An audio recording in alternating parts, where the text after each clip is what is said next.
What's up, everyone? Welcome back to the channel. So I just wanted to cover something real quick that was Final Fantasy VII related that I thought you guys should know about. Of course, if you've seen my other video, I am looking forward to this game quite a bit, and I guess Jason Schreier over at Kotaku was able to interview Yoshinori Kitase. He is the director well, he was the director on Final Fantasy VII originally for the original game. I think he's the producer or the executive producer for the remake. So he managed to get an interview with him. Obviously, we're on an archive visit to Kotaku because we are not going to give them money for visits.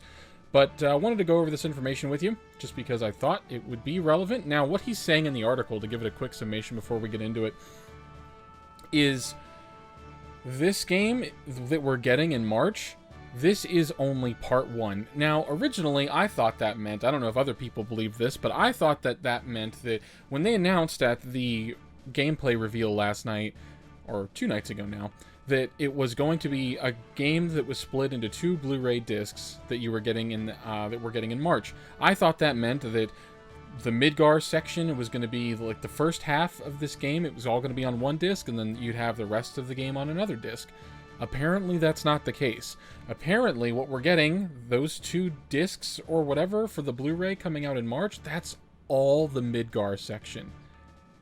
Yeah. It's all just that first part of the game. Apparently, it's been expanded to some ridiculous proportion, and that's what we're going to be getting.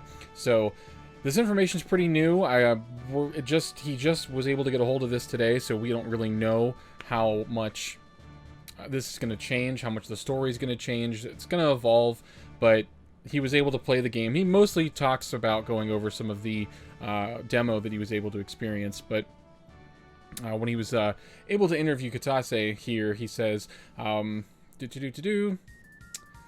Alright, here's the good news. Okay, this afternoon I watched an extended demo of Final Fantasy VII Remake and got my hands on a build for about 15 minutes. Here's the good news. It could be really special. The bad news, we have no idea when the whole project, will be completed.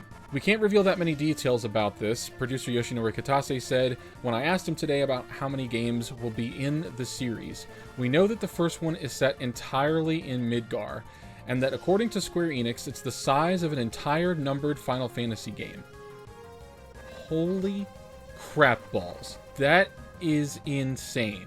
Midgar is going to be massive. I mean, when they panned out, if you watch my reaction video, I was blown away. I was stunned by how big and detailed and beautiful Midgar looked. And the thought had occurred to me, man, it'd be really great if you could just explore all of Midgar. Guys, I think that's what we're going to be able to do. And that sounds amazing. But also, it looks like I'm going to be 45 before this game finishes. Let's see. A radical reimagining, given that Midgar was maybe 5 or 10% of the original game on PlayStation 1. I would say it was at least 10%. That whole first part, I think most of the first disc, if not all of the first disc, was Midgar. Before we actually started well, no, it wasn't the whole first disc. Before we actually started working on this, we knew it was going to be a large amount of content, Kitase told a group of press. When we started out planning the plot for the first game, it hit us again. At that point, we decided we were going to focus first game on Midgar and what happens in Midgar. Unfortunately, we can't say anything more about the future games because we don't know ourselves. So they don't even know how long this is going to go on. They don't even know how big this is going to be. I mean, Are they worried that they're not going to make money on this? Because this thing is going to, like, you're going to sell systems with this. Even as late, the PlayStation 4 came out in, what, 2012? Even as late in the console cycle as this game is going to move units. So, I mean, I don't know what they're worried about. Get on it.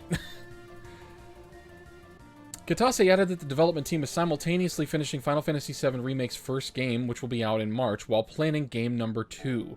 So they're still in the planning phase? What?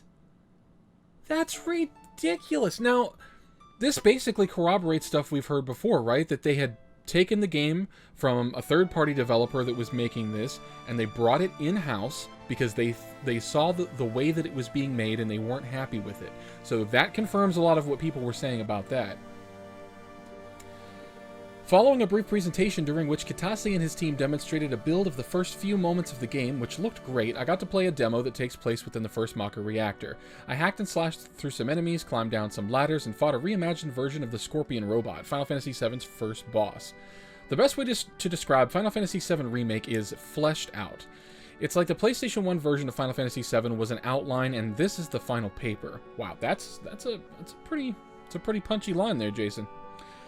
Whereas in the original game, you'd see a few dialogue exchanges that were meant to broadly convey feelings, Jessie being flirty, Barrett trying to convince Cloud that the environment is worth saving.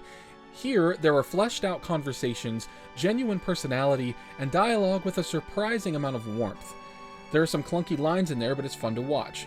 Here's one exchange I particularly enjoyed. Barrett, you gonna stand there and pretend you can't hear the planet crying out in pain? Cloud, you really hear that? Barrett, damn straight I do. Cloud, after a pause, get help. Yes. I love it. It's fantastic. Jessie, a member of Barrett's Avalanche eco-terrorist group, has more dialogue in the 30 minutes of footage I saw today than she does in all of Final Fantasy VII on PS1. Damn. Wedge and Biggs have more personality. There are cutscenes around every corner. It feels like a completely new game. Well, good. That's what we want. The combat system is also brand new. Here are the basics. As Cloud, you can slash, evade, and block with button presses. With every attack, you'll build up your ATB gauge, and every time you fill up an ATB bar to a maximum of 2 in the demo, you can use it for a spell, ability, or item. Maximum of 2 in the demo. I wonder if you'll be able to expand on your ATB bar. That'd be interesting. This version of Cloud was equipped with some skills like Braver, formerly a limit break, now a regular ability, and a triple slashing ability that sends him spinning from enemy to enemy. There's also a stagger system reminiscent of Final Fantasy XIII, as I accurately stated in my reaction video, in which you can build up an enemy's staggered gauge.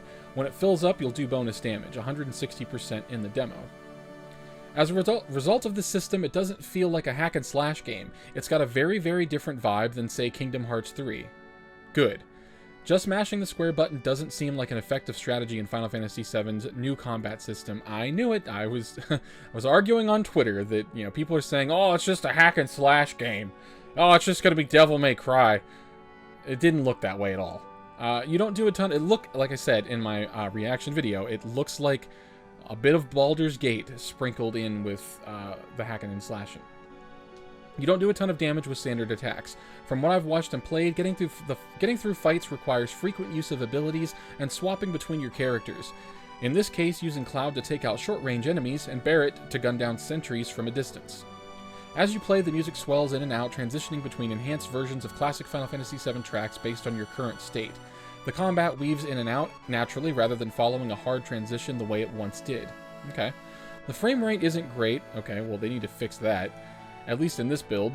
Square says that Remake is coming to the PlayStation 4 first, and I must confess I really want to play this one on PC. I think I wonder if he's alluding to here. I mean, we know it's going to come out on other systems like Xbox 360. I'm sorry. Wow, Xbox 360. We know that this is going to come out on other systems like the Xbox One and the Xbox One X. But I'm wondering if this is more of a mention alluding to PlayStation 5. I feel like Tokyo Game Show this year might be pretty exciting, and if we don't get an announcement by then at the very least, it's definitely going to be announced next E3. Though playing it on PC would be awesome. No problems there. The demo I played centered on Guard Scorpion, the boss of Maka Reactor 1. No longer is this boss fight over in 30 seconds of button mashing and waiting. Now it's an elaborate spectacle, complete with different phases and barriers. It's very, very cool. During one phase, you have to circle around back and attack the core underneath its body. The butthole. During another, Cloud and Barrett have to duck for cover under some nearby debris while it uses its powerful tail electricity attack. So yes, this is all promising, especially the expansion of personalities. The lingering question is, what is this game going to be exactly? How are you going to expand Final Fantasy VII's introduction into an entire game that Square says has to be on 2 Blu-ray discs? Is all of Midgar going to be explorable? Are we going to get a 10-hour version of the Honeybee Inn? Guess we'll find out in March. So yeah, guys. This game's going to be big. I don't know how I feel about this. On the one hand, it's awesome that we're going to get more game, and if what we're going to get in this game is going to be a very expansive, explorable Midgar in like a pseudo Witcher 3 style, freeform environment, Who is going to say no to that? That's going to be rad. I'm really looking forward to that. But I don't want to be on my deathbed by the time this game finishes up. Like, and I don't want this to be the only game that's tying up all of Square's talent. You know, there's so many other things that I want them to focus on and get done. I want a new Final Fantasy game. As much as I love this and I'm excited for it, I still want new product from them. I still want them to work on new stuff. So there's a lot of stuff here to be worried about, but there's a lot here to be excited about. So, guys, let me know what you think down in the comment section below. We'll keep our fingers on the pulse of this one, and I guess I'll report back if anything else changes. But you guys have a great day, and we'll see you again next time.